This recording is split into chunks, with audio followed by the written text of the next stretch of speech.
Добрый день. Hello. Hello, Dr. Michael Leitman. Hello. And today, we'd like to talk about managing team building processes. Today, we're going to talk about what are the principles according to which we can build a group of people. I have experience in team building, in the army, in sports, according to different fields of interest, maybe even some spiritual teams. They're the same principles of how to build these kinds of teams. And imagine a situation where there's unemployment, some of the people are working, some can't find work, and they are sent to some evening course where they come to us 2-3 times a week, and we have to make a group of people out of them, like we said on our previous shows, that will create a product called unity, connection, meaning these people will learn how to communicate with one another, and in the future, this might even become their profession, their work. They'll teach other people how to do it. Because we understand that our economy, health, and other fields of our that we act in, they all depend on the communication between us, which determines the economy that we care for so much. So today we'll go over these principles. There are about 10, 12 of them, just to define what a team is. A team is a group of people that are united by one goal, by the same goal, task. People create different teams in sports in order to win. It's a means. People create business teams in order to make money. Create some spiritual teams in order to strengthen their faith. And the team that we're talking about, meaning what does it mean to create a team? What is the purpose around which we unite? Because the purpose and the means become one and the same. The thing is that if we create a team, the goal of which is unity, then there's a question here. Is the connection the goal, or is it in and of itself just a means in order to achieve some kind of goal? Right. So, as we understand, the connection in and of itself is not the goal, and practically in no place or nowhere is it a goal in and of itself. Always there is some kind of a different goal for which connection is necessary, further goal, and so here too we have to define, in this case, we have to determine what is the goal. We want to achieve connection between us in order to feel in that connection the next level of humanity, where it will be connected together, where it will understand that only in this connection will it start feeling the next level of its existence, where it will start feeling that in the connection there is some kind of a special principle of being like nature, being integral, being united. And people, when they will achieve this state where they're united, aspiring for one goal, and for the sake of this goal willing to sacrifice their certain personal egoistic goals, then in that case, they rise above themselves, above their ego, and start to feeling the next level of nature that is integral, global, and unified. This is actually the purpose of our development, of our connection, of that group. It's the meaning of this group that will learn about the abilities of how to unite, meaning of how to achieve the different states where all members of society will feel as one whole. And in that case, they will start existing in some kind of on some kind of a different level of nature, which is interconnected, harmonious. Is it not better to more simply define and say that our goal is a good, harmonious life with other people and in our family, with society, because it's hard to say what you said. People don't understand what is this new level. You can put it the way you said. Yeah. It's one and the same. I don't always express myself in a normal human language. So yeah, you can say it in a more simple way. So, if a person will learn how to correctly interact with other people, they'll have a good life in terms of how he understands this today. Yes. So this is our goal. If you had the ability to do this, you would have gathered such people in random groups or according to mental characters, national characteristics, or it doesn't matter. If you had the ability to do so. Were I to have the ability to do so, I don't know. It seems to me that it's better to gather such people according to characteristics of according to how they are in society. Because after that, we want for them to realize those skills that they get on this course in the society that they live in. And there you have everything. You have men, women, children of different ages. So it's according to some status or level of education. No, I wouldn't do that. So randomly, yes.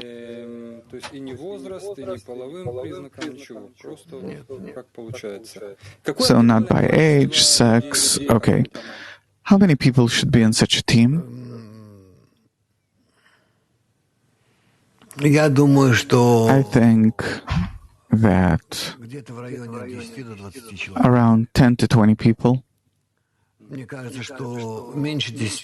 think that less than 10, it won't be effective enough. There has to be some kind of mass of different worldviews, characters. More than 20. This is already going to be too big of a group that maybe it's hard to control, manage. Right, up to 20 people, because, not always everyone comes from, there will always be 10 to 12 to 15 people, more or less. Obviously, in such a group, there will be an integrator that will pass all of the knowledge on to them. Not only he, but he'll bring different experts in different fields, but he's actually responsible for integrating them with one another. What is the role of this integrator? He has to be a part of this group, or he has to distance himself a bit. I don't think that it's one person. In terms of, like it's a manager or something, there should be two people. Yeah, we have two people and two helpers, or three helpers. That's good, yeah. What is his role? Is he a part of that group, or should he be like an outsider? No, I don't think that he should be a part of this group. They have to accept him as an educator, as a leader, as an organizer. I don't think that he should be together with them. It's good for it to be a man and a woman, or two women, two men. This I don't know. I don't work with female groups, therefore it's hard for me to say. And all the more mixed groups, I don't know. Because in mixed groups, female groups, that's one thing, but mixed groups, there could appear different currents, problems that, men, women, this is life, reality. Right, but we're talking about teaching people, and in order to bring them into the teaching, it's necessary for us to somehow nonetheless prepare them for it, give them the ability to study, go through a certain period of education or self-education, maybe even, and all the general differences could stand in their way. How frequently to change the integrator? It's the course is going to last for a year, more or less. By the way, a year, is it enough? Maybe more? For a first course, it's enough. For the first course, it's enough, but it also depends on, as I heard, you want to study 2-3 times a week in the evening, virtually, of course. If there will be the ability for physical meetings, there will also be physical, but this is a course that's it's meant for working people, for people that are searching for work. They don't have work for the time being, but while they're not working, they have the stage with us. Then why only 2-3 times a week in the evening for a few hours? This is how we defined it, because people probably won't be able to study every day. You're going to pay them some kind of... Are you going to pay them for this? Yeah, the government is going to pay for it. If the government is going to pay for it, why not to obligate them to study every day, 6 hours a day? Well, in the future, maybe. It's not up to us. Why not? If it comes from the government that pays them some kind of scholarship. Well, I don't know. We'll figure this out. No, because then you can show many different films, things. Yeah, we have all of that. Discussions, watching films, meaning the program itself, I'm sure it's going to be interesting. Let's talk about the group itself, an interaction in a group of people. And one more thing. To change or not to change, I understand that if it's a year, then throughout the year, the integrator doesn't change, and the moderators that help lead the group, they're all the same throughout the year. Right, but actually you can change them. You can change them every few weeks or month. Yeah, for certain lessons, there will be invited specialists and so on. So now we want to talk about the stages of how to build a team based on your materials and the materials that we have collected in the wisdom of Kabbalah and Judaism. There's a lot about how to build a group of people in order to reveal this higher thought. And it's not just psychology, but we're basing ourselves on the experience of thousands of years. So these are the principles. We understand that there's no connection between people. This is the starting point between the members of the team. Everyone comes with his own problems from his little world and his needs. On the level of the first thing that an integrator has to do is to get to know all the members of the team, to explain the goals of the team. The goal, as we said, is to acquire the knowledge of how to interact with one another. And as I understand, the main activity in this group will be studying. That includes different games, watching films, discussions. Correct, or is something missing? Actually, they have to go through very serious, not to begin with, but theoretical preparation too. Where does the need to be in a team come from? Where does the need for all of humanity to unite, to connect come from, and so on? So the educational part, you see this as something very important before we realize all of this. It has to be there all the time throughout the process of learning and education. So it's not just feeling good that we feel good together, but also it has to be theoretically based. A person has to understand why is this necessary for him to do. If I understand correctly, then from what I read in your books, it says that the first stage is creating warm relations in a team, understanding the tendencies, the essence, understanding the interaction, the feelings of interactions in a group. What do you think? How long can such a stage last until a person understands all of these things, at least the educational part? The acquisition of knowledge can last only several months, but the thing is, how do you later on realize it and the relations between people?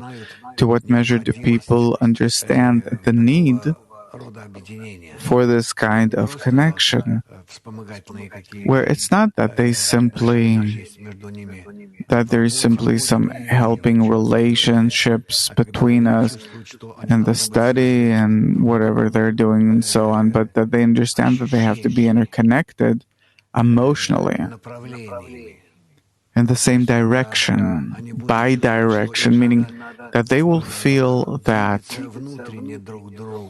they have to move inwards into each other, permeating one another.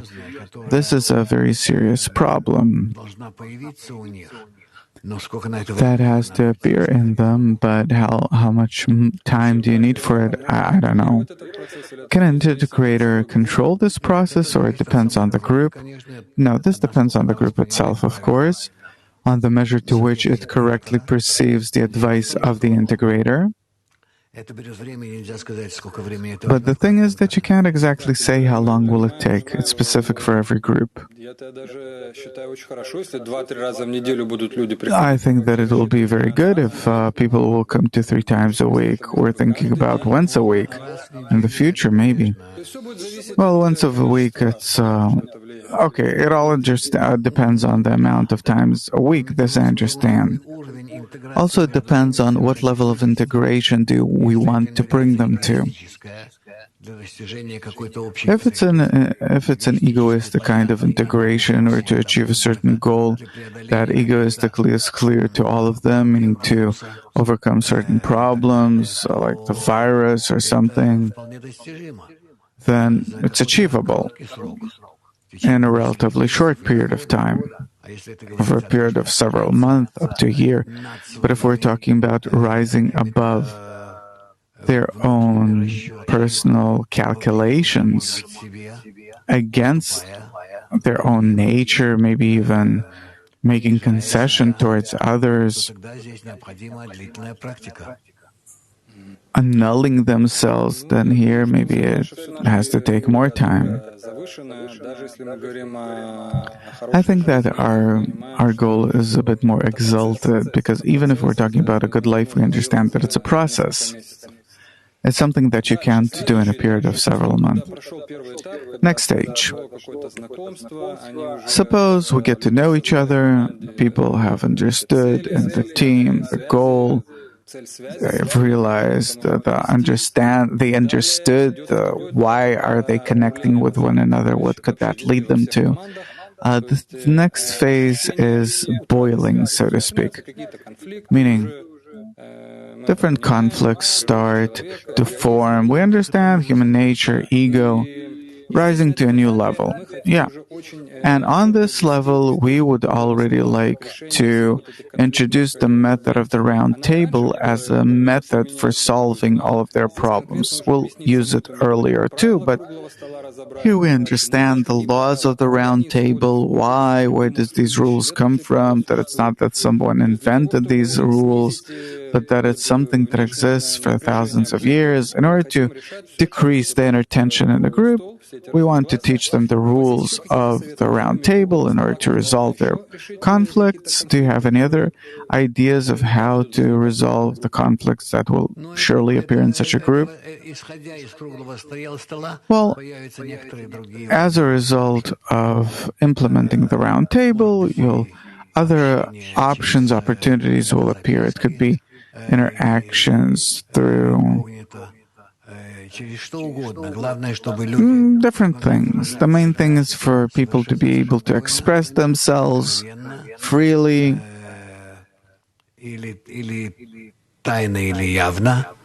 openly or incognito, where they simply rise above their own nature and discuss it from an objective point of view. On that stage, the members of that team have to start understanding their nature, understanding their egocentric nature. Should it happen based on examples from the group life? Or, it should be something abstract that we learn from the experience of others, like we see the ego appearing, like it appears in science, and that's also necessary, the way it happens in the still vegetative and animate nature, and especially on the human level. Yeah, but the destructive force of the ego on the human level, should we examine it from what's going on in the world in general or according to what's going on in our group? Both. You should have both, because that's already going to be painful. That's a self-analysis that they have to be able to work with, to draw certain conclusions from the present, from the past, so on. So on this level, it's necessary for us as integrators to understand that if people meet several times a week, they will have a certain dissonance between what they're studying, between what we teach them, how things are supposed to be, and going out into the egoistic world where completely different values and principles are propagated. Yes, here we have to prepare them for this dissonance between this and that, between these two states, and they have to understand how to behave, how to evaluate these states correctly. This is actually the work of man. And then we come to the third stage in team building. It's called formation, meaning we determine certain rules in the group that will constantly bring us back to our values that we cultivate that did not exist in the external world. Meaning there will all the time be need to go back to that. So that's something that I want to scrutinize, these rules actually.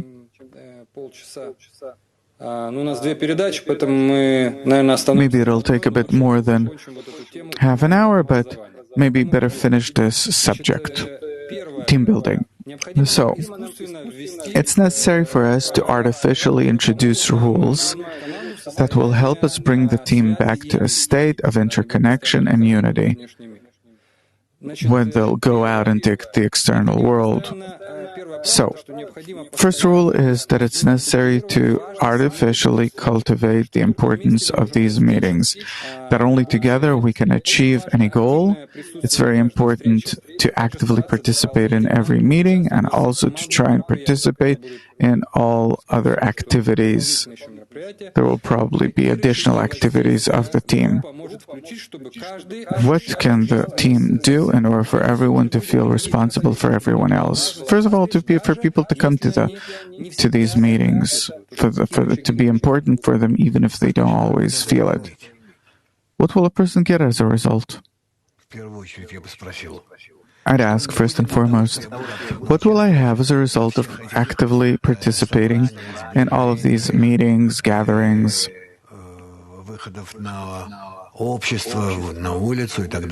going out into society and so on, by trying to propagate this kind of integral connection between all members of society. So the first stage is the importance of the goal. Concretely, what will I have as a result? So if we won't be able to concretely explain to a person what will he get out of these meetings, obviously if he's paid some kind of scholarship, then so he won't work anyway. He'll do what you tell him to. He can't run away from that, but you have to give him a very clear understanding that his health, the health of society, of his children, well-being, being protected from the coronavirus, from other viruses, things like that. All this depends only on the measure of connection in the group, and now he's trying to make this society healthier. Okay, so the importance of the goal, that's clear. Now to work on the main principles in a group, called equality. That's the second principle. We all see that we're all different. Everyone has a different potential. How are we equal in the team? It doesn't matter that we have a different potential. When we are together and we work toward the same goal of connection, then in relation to that connection, each of us, to the measure of his efforts and abilities that were given to him by nature, equalizes with the others, and therefore between us there are no bigger or smaller, successful, unsuccessful, and so on, because we're all trying to unite, to connect, and in relation to that, to the measure to which a person can put in his efforts. He can, that's it. Yeah, but externally we see that someone puts in 10 kilograms of efforts and someone else 1 kilogram. And what can you do?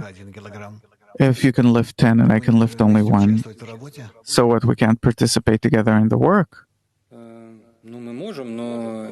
Well, we can, but accordingly I want to receive. If I lift 10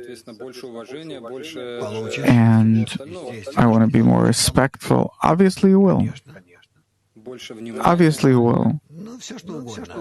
Well, anything and everything. So that's not equality already. How will it's expressed in what? Equality is expressed in that a person acts according to his abilities, physical, internal, and so on, characteristic of the character. And to receive accordingly, everyone receives from the efforts that he puts in. Yeah, but through my egoistic point of view, I can't understand what a person's abilities are. When I look at that person, I always see that he doesn't work enough. He can put in more. That's how I see it, but he's not doing it. And in me, that awakens. It irritates me. It brings to conflict. This has to be solved by the power of the collective. If the collective knows how to correctly influence each of its members, then everything is going to be fine. And if not, you can't do anything. So you agree that that's the main principle. I think that it should be relative. For you, it's simple. So what equality could there be? So everyone can participate in this. Someone, in order to reach this, has to put in X effort, someone X plus 2, but it depends on the potential. But actually, there has to be a certain framework. The third rule is that you have to relate to the personality of every person for him not to waste his individuality. Yeah. Meaning we have to take into consideration that everyone puts in the maximum efforts that he can, according to the measure to which he absorbs in himself. He absorbs our course and understands its importance, and therefore whatever he does as a result of these efforts.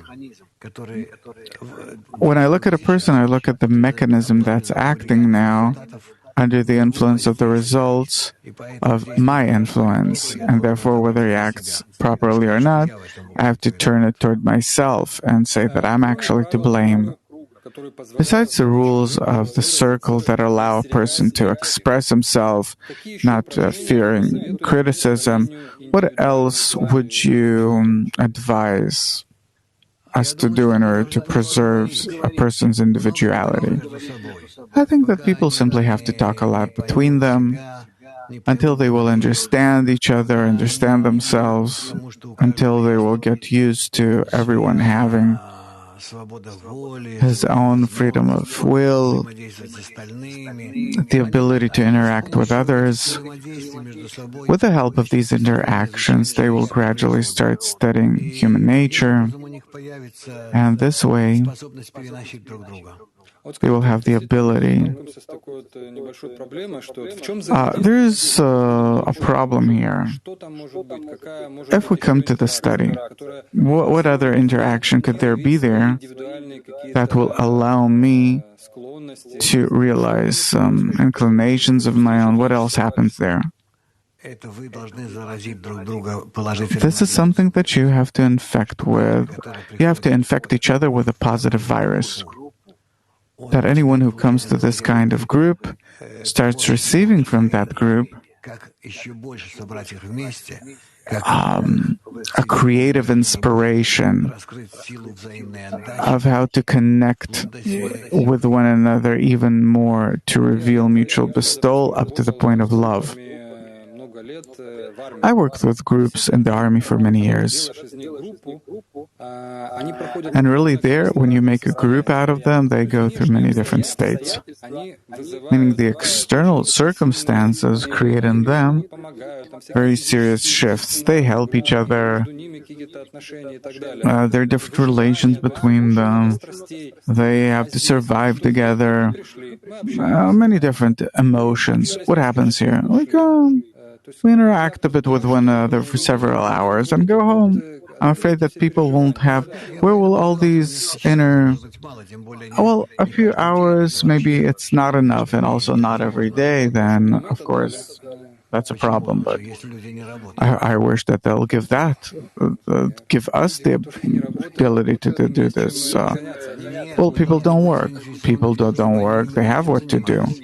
No, our interest is for them to be engaged precisely in that this is the work that they'll do. Well, at the time it's clear to us, those in the studio. We have to explain this to those that pay for these courses. Well, we're trying. So, going back, where will people get all of these yearnings from? What will the action come from?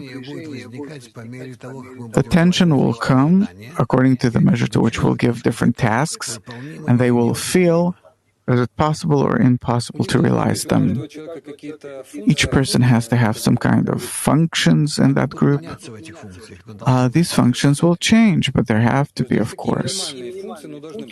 Even these minimum kinds of functions, someone's responsible for the materials to print something, someone's responsible for the coffee. They have to have something. Yeah. They have to serve themselves. It's a minimum kind of interaction that begins between them. So everyone has to have some kind of responsibility in order to be able to express their individualism. How else is it possible to express one's individualism besides taking upon yourself some role in the group? How else is it possible to express it? The individualism of each of them can be expressed in the measure to which they try to invest themselves in unifying the group.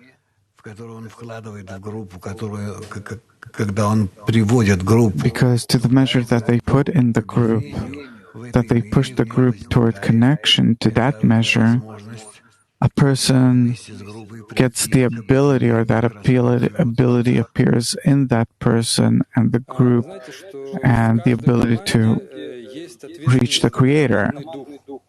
There's team spirit, such a thing, in order to raise the motivation and so on.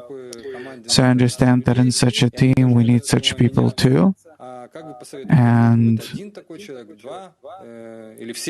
there should be one or two people like that, or more, or everyone has to be responsible. Well, at least there has to be one person who's responsible for this event, for these goals, at least one. Fourth principle is building a team, doesn't matter what kind. The best way to interact with a person is setting a personal example. In order to bring together a team, you have to show your intentions on purpose, and a person has the ability to understand this because by this he gives others the example of how to act. So he has to act this out intentionally, setting an example. So I have to make an effort to listen to you because it's not exactly modest or something. It's very important to do this for everyone.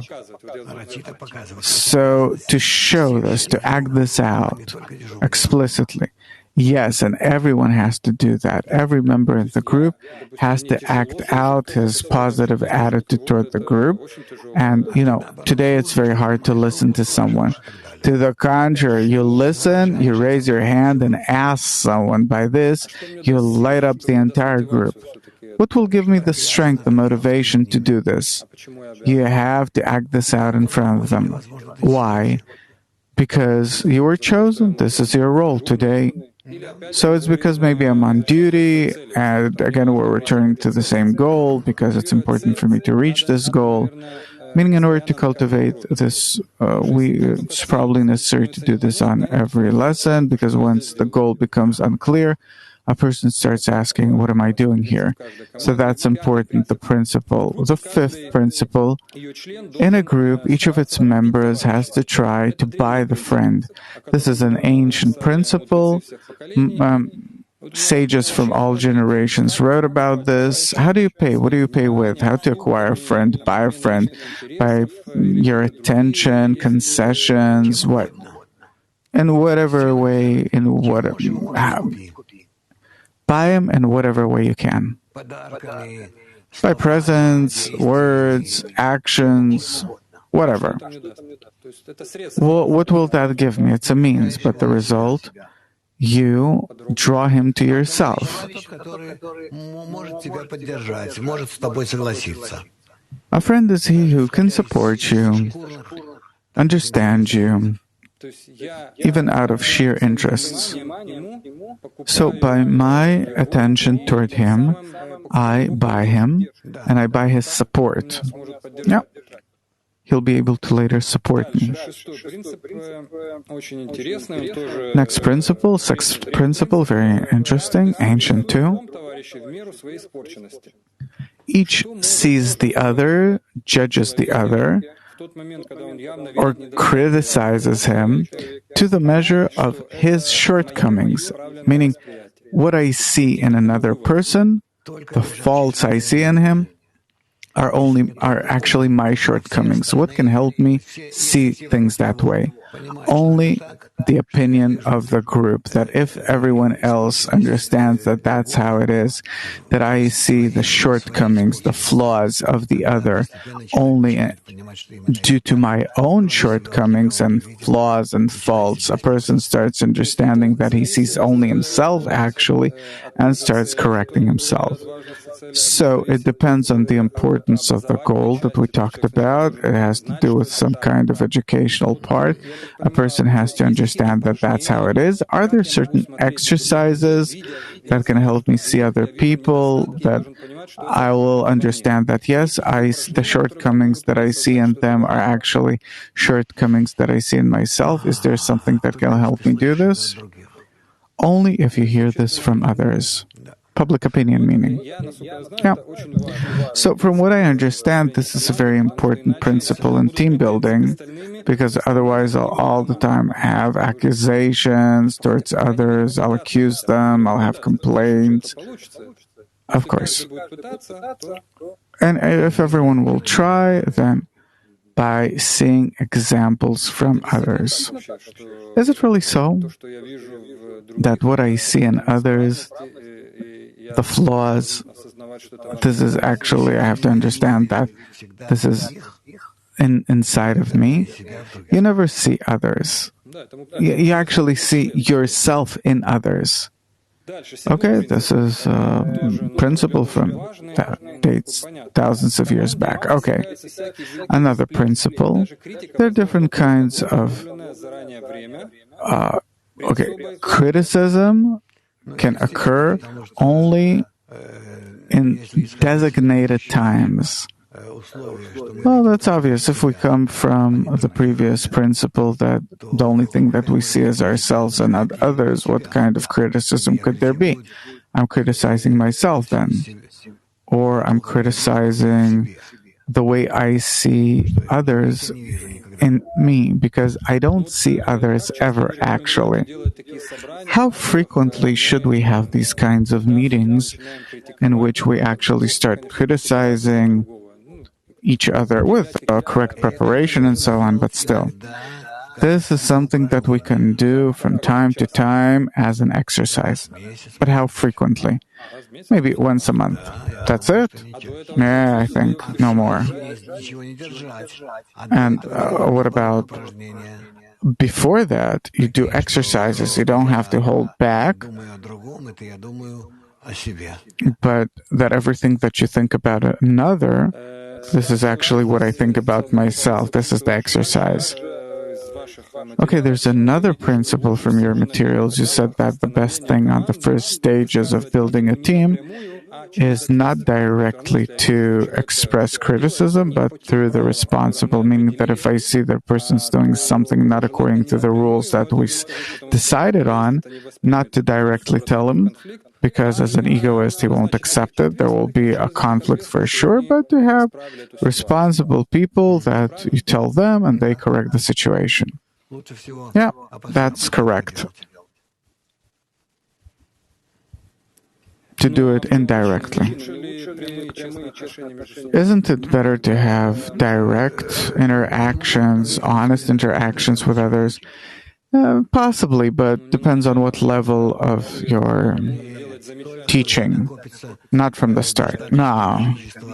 Only after you've accumulated enough mutual conversations, interactions, collisions, when you'll start more deeply understanding each other, the goal will become clear and necessary.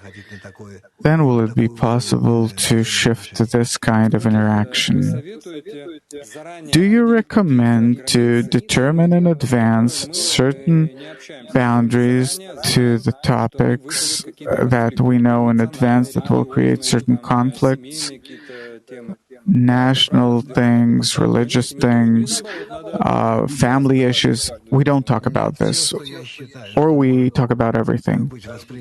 No, anything that I think that could be perceived incorrectly, poorly, badly by others, I don't touch that. So the integrator is responsible, yes, until we reach a level where I stop seeing in others something else besides my own self, and then all these things will disappear. There will be no need to limit this, and there will be no reasons to limit this. I think this is a very important principle, because the difference between men, women, nationalities, religions, it's immersed so deeply in a person that better not touch this, because it could destroy any team in business and sports and whatever. So not to touch it. Eighth principle, it's necessary to be responsible for every word said in the team, remembering that our thoughts and words influence the entire team.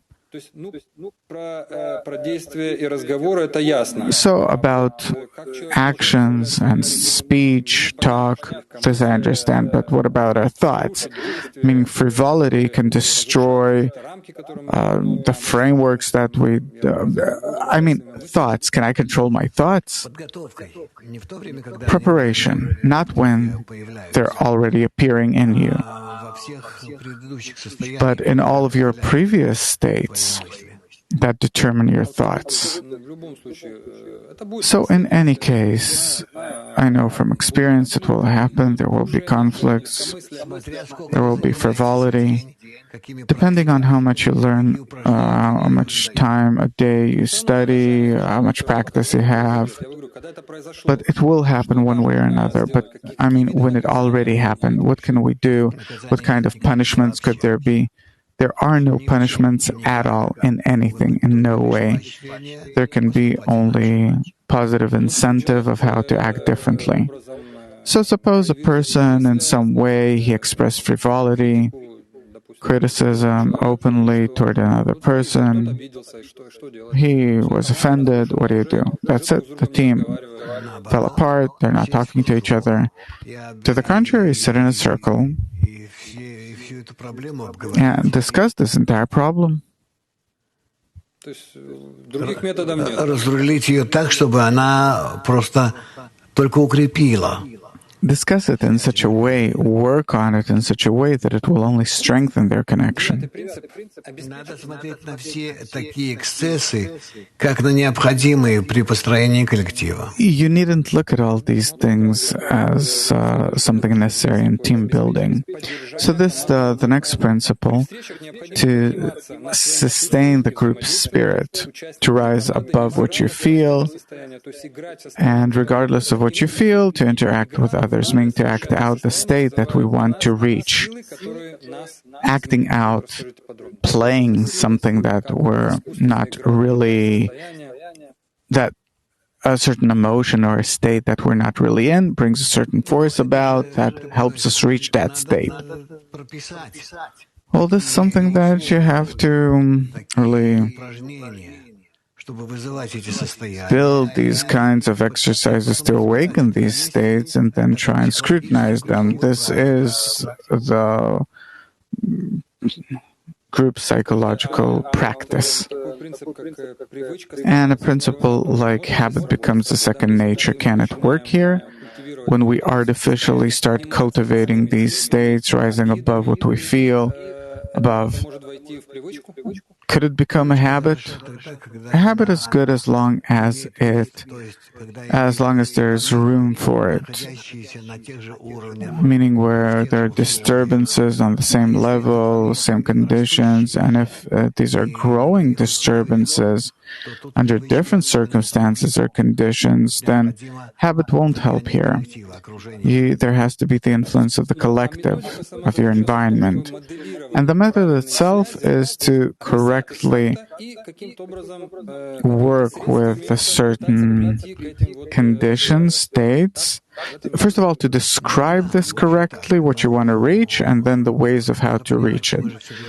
Actually, yeah, but we have to understand that we grow all the time in such a collective. We're developing all the time, generating new and new levels of integral interactions.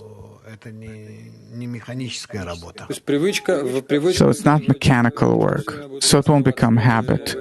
All the time, new conflicts will appear between people on new levels. Yep.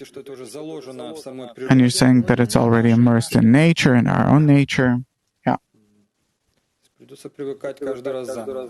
So every time we'll have to get used to this, get used to it anew. Okay. The next principle is the system of control. On the first level, control is done by the integrator or immediately to choose someone responsible from the team itself and replace them, of course, from time to time so there won't be any problems. Meaning the integrator should be in control of all the rules and frameworks that we decided on, or we have to choose responsible friends from the team itself and they're responsible for it. I think that the best is to choose them from the team itself. The team has to change the roles between its members all the time, and this way everyone will understand what's demanded of him, what others demand, what he demands of others, and so on. But there has to be control one way or another. Well, when controlling the process, looks from the outside in and sees what they're doing. Okay, it's good not to have financial relations between the members of the group. Give and receive services, lend money, things like that, because this could bring in different conflicts. How critical is it? Absolutely critical. It happens a lot, when people, they come close enough, after half a year or something, there are different problems, suddenly someone has a financial problem, you want to help him. It has to, maybe you gave me a bottle of whiskey for my birthday and I gave you something else as a present for your birthday, but monetary relations, such interdependence, there can't be. There's no room for that. Who has to make sure that it doesn't happen? The integrator or what? No, it's simply the conditions that the group's based on. And if there are things like that, then immediately has to be stopped. The group has to, otherwise these people even have to leave the group and have taken new members instead of them. Suppose someone works for someone, then they're not a group anymore. The relationships between them aren't of friends. So if I work for you, you're my boss, then we can't be friends in the group. No. What about giving each other services? Depending what? I don't know, plumber. You're a doctor. They integrate. Give each other discounts. You understand, today you can't trust anyone. Go find some plumber who knows what is he going to do. That's why I have a friend. It's all not simple. Not on the first stages. No. It's better to do this in the group so that other groups will help you do it. Don't mix our inner relationships with some external monetary ones. This is a very serious problem because it happens all the time. And the last principle is to develop a sense of interdependence. If not I, then who? If not now, then when? Meaning, is it correct for everyone to aspire to become an integrator, then that the unity of the group depends only on me? This is true, but this is something that you have to come to gradually, slowly. This is the last thing. Yeah, this is the last principle, actually. Mutual responsibility. This has to be a bit later. Yeah. So, we talked about the formation itself. The first stage was to getting to know each other. Then there was the stage of so-called boiling, where there appear different conflicts that will appear. The third stage is formation, that helps us rise above all of these conflicts and return to a state of the unity of our connection. And the fourth stage is building the environment and the functioning of the team, meaning after we've gone through all of these principles, heard about them, then emotionally we experienced them through different exercises. Now we're talking about a stage of the influence of the environment over a person, meaning people have to appreciate the environment in this stage where they understand that it's a laboratory that builds me actually, that changes my qualities and inclinations that in potential are immersed in me, but only society can actually release me of them. Yeah. What else should a person understand? What are their criteria? Our product is connection. What else can we do in order to reach it? Well, if you're already reaching a point where you see what kind of product it is, you can start researching how can it change society, the government, humanity. Yeah, but that's already the fifth stage, which is also very important. It's called activities. A person starts feeling the need to pass this knowledge on to others. Meaning, suppose after a year or something, people that will take this course, suppose they already understood everything that they were talking about, they have to, there's going to be a kind of examination that there's supposed to be the desire to pass this on to others. Here, of course, this is a question to you. Here you have to learn how to be a moderator, how to do this, do that, different things like that, because probably people will need this to learn how to market and all this. What is the connection of the integrator on this stage?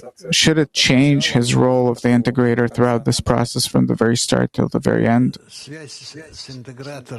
The connection with the integrator, the members of the group with the integrator has to be more artistic, creative, friendly. They have to feel, all the members of the group have to feel close to the integrator and to understand how to interact and form themselves for further higher goals. Well, the course is for a year. If it were 2 or 3 years, these people, when they themselves become integrators, they're supposed to continue studying with that integrator, the what? Or they become equal. I think that they will themselves will become integrators in younger groups, and therefore they will already have an interaction between themselves and the integrator and so on. The members of such a team, should they themselves cultivate the importance of the integrator throughout the process of the teaching itself? Of course. They have to talk about it and so on. Necessarily, the greatness of the integrator in their eyes will allow them to advance more quickly to their integration. And one more question, how does such a mini group, how is it supposed to be connected with other groups that are also engaged in this kind of program? We're talking about a few thousands of people, and there will be a few hundreds of such groups. They have to have some common goal.